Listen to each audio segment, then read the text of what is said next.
We built a crazy custom camera rig to do the ultimate iPhone photo challenge and to answer some of your biggest questions. Should you upgrade from an iPhone 11? Is Apple's cheapest iPhone any good? Is the 12 Pro Max really that good? And does a 1-year-old Pixel still wipe the floor with every new iPhone in 2020? Let's put your Pixel peeping skills to the test and test some cameras. And a big thanks to Morning Brew for sponsoring this video.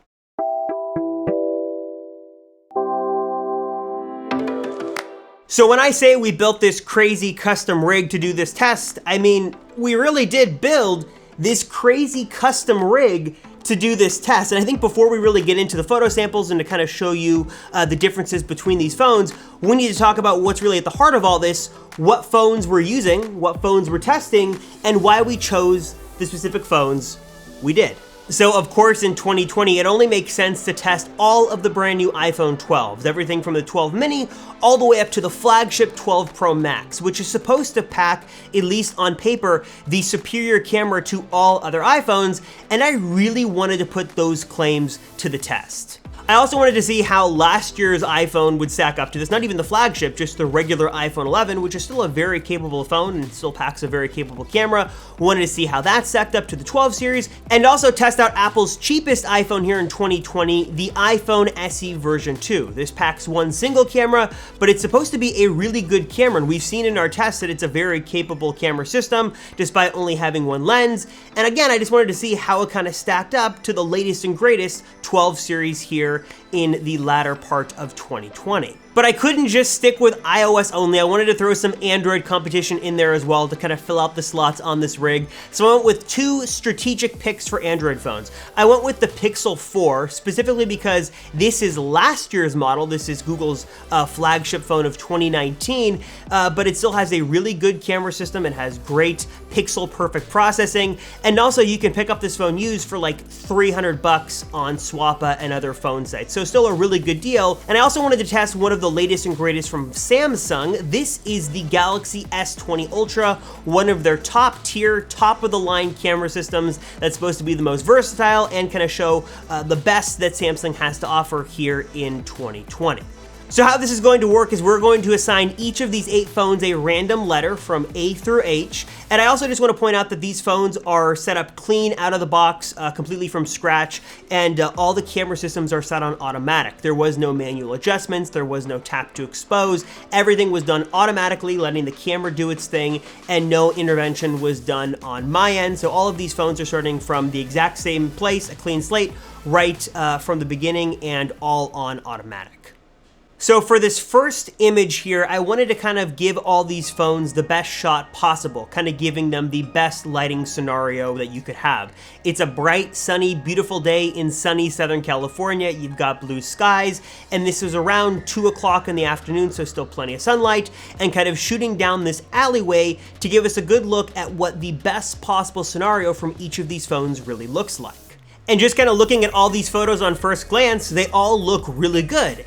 As is the case for most camera systems these days, you give them a lot of light, especially if you're outdoors, and they're all going to produce very good looking images that all are colorful, they're sharp, they're going to look great if you want to share this on social media, post it on Instagram, whatever you want to do, you're going to get a great looking photo from any of these systems. Next, we're going to head out to the beach here. We're going to take a picture of this kind of lifeguard building, and this is where you're really going to start to see some of these small deviations and the differences between the different phones. Some photos like A seem to go a little harder and a little sharper on the contrast than others here. And then you also notice with phone H, kind of look up at the sky there at the clouds compared to the other photos. This phone is skewing a little bit warmer while all the other phones are skewing cooler. Not something you'd probably necessarily notice if it was just a standalone image, but the more you look at the competition, the more you notice that that just doesn't really look right.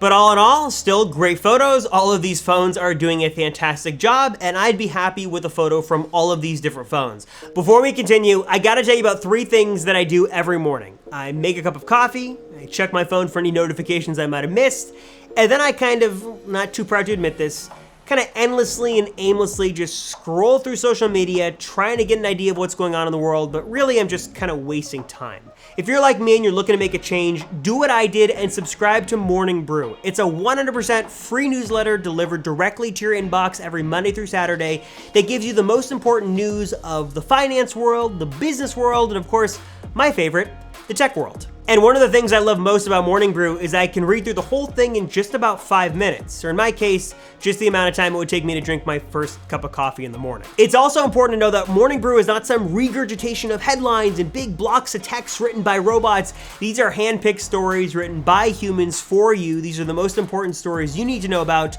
and the stories are written in a way that are exciting, they're informative, and oftentimes they're quite witty. For example, over the last couple of days, I got to read all about the GM and Nikola drama, and the story was super well written, very nicely condensed to give me all the information I needed to know of what had happened in the past, what's happening now, what's gonna happen in the future.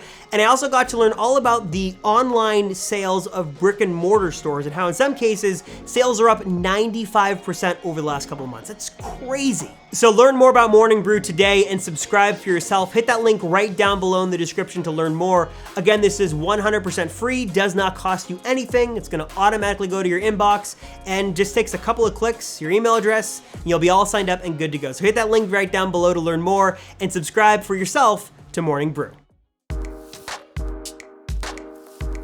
So what I was trying to capture here was a couple of things. This very interesting texture on this National Geographic building, also the exposure of the blue sky above it with the clouds, and also the exposure and the dynamic range of the darker parts of that building as well, kind of the storefront there that is the black color. You'll notice that phone C really kind of goes into the contrast here that exposes everything really well, but the dark parts of that building are very dark. I think a little too dark, especially when you compare it to the other processing done on the other phones. You'll also notice that phone B seems to be just a bit brighter than the other phones, especially comparing A and B side by side. Okay, so for the most part, so far so good, right? I mean, again, with a lot of light in outdoor scenarios, you're going to get great photos from basically any camera you can buy here in 2020, but I kind of wanted to up the ante a little bit. I wanted to go out and take some photos in kind of late afternoon, sort of early evening, dusk scenarios, because the lower the light is really where you're going to see the best cameras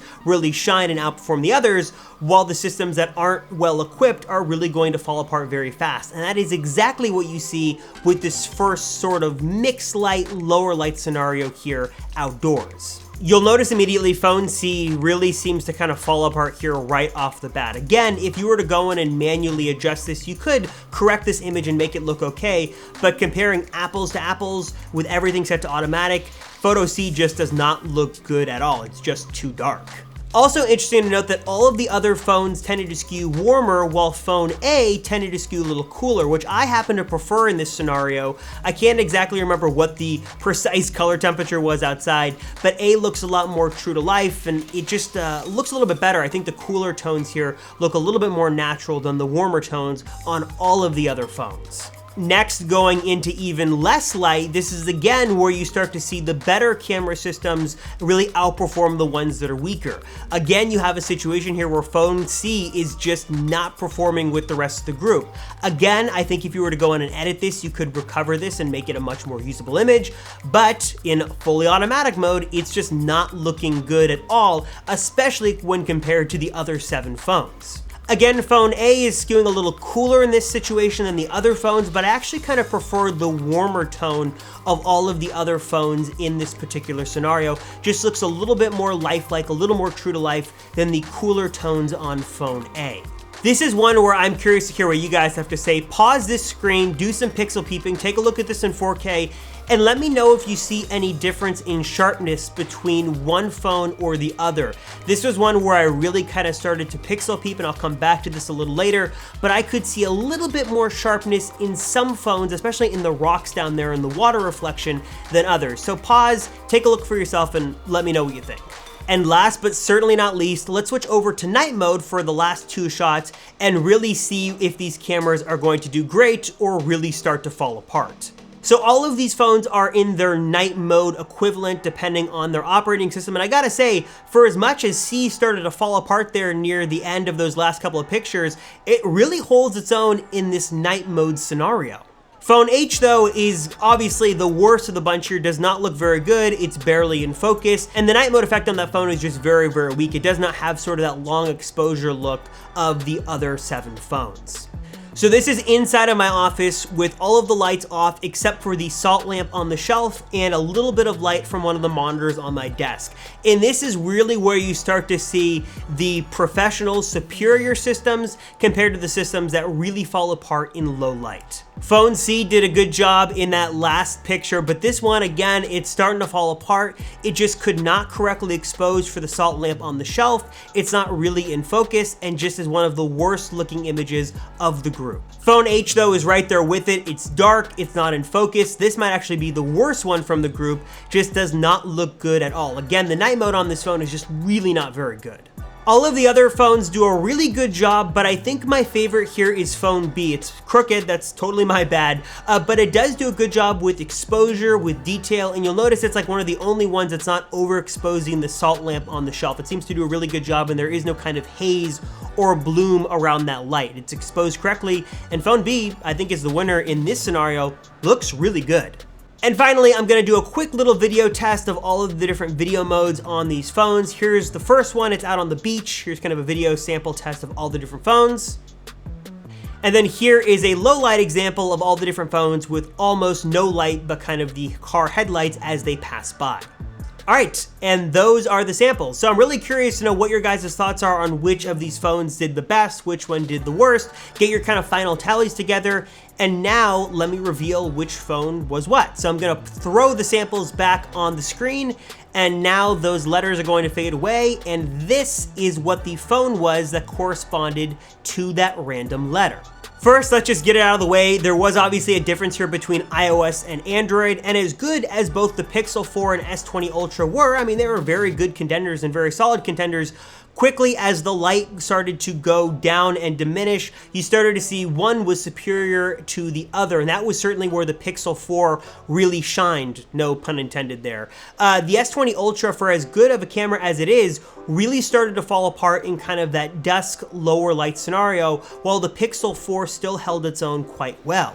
Both the Pixel and S20 Ultra all had kind of their own characteristics of their kind of trademark processing, a little heavier on the contrast and the saturation. Google's Pixel kind of has, again, that pixel looking processing, and Samsung has their own kind of characteristics of their processing as well. So if you were to go back and look at those samples again, you would notice those traits for each of those phones. I also do want to point out that the Pixel, every time I took a photo with it on the screen, it always looked a lot worse than it would actually come out to when the photo was, I guess, developed or done processing. The magic of that Pixel, photo engine should not be taken for granted at all. You can take a picture of something and it doesn't look all that good, especially in night mode, but once that processing takes effect, it actually turns out looking really good. Okay, so obviously that was kind of known and it was kind of to be expected, but what about the differences between the iPhones, specifically the iPhone 12 lineup? Do all iPhone 12s take the same pictures? These essentially all have the same sensors, so do they work and process photos the same? And if we go back and take a look at some of these photo samples again, you'll notice that if you are pixel peeping and you are looking at all of these phones side by side, if you look long enough especially, you will notice some slight differences between one and the other. But again, I think in most scenarios, 95% of the time, they all process photos the same with the new Smart HDR. They all had the same color temperature, the same exposure settings, the same processing. They all basically work the same way. That is, all of the different iPhone 12s. The iPhone 11, and especially the iPhone SE, those were the outliers in this test that really kind of stood apart in different scenarios. I was impressed with the iPhone 11. It really held its own and did a great job throughout with the night mode shots, with the evening shots, and especially during the day, it did a fantastic job. And I really couldn't see that much of a difference between the new 12 equivalent to the 11, like the 12 or 12 Pro, in these outdoor shots. They look really good, and in some scenarios, I think I actually preferred the shots from the 11 more than I did the 12.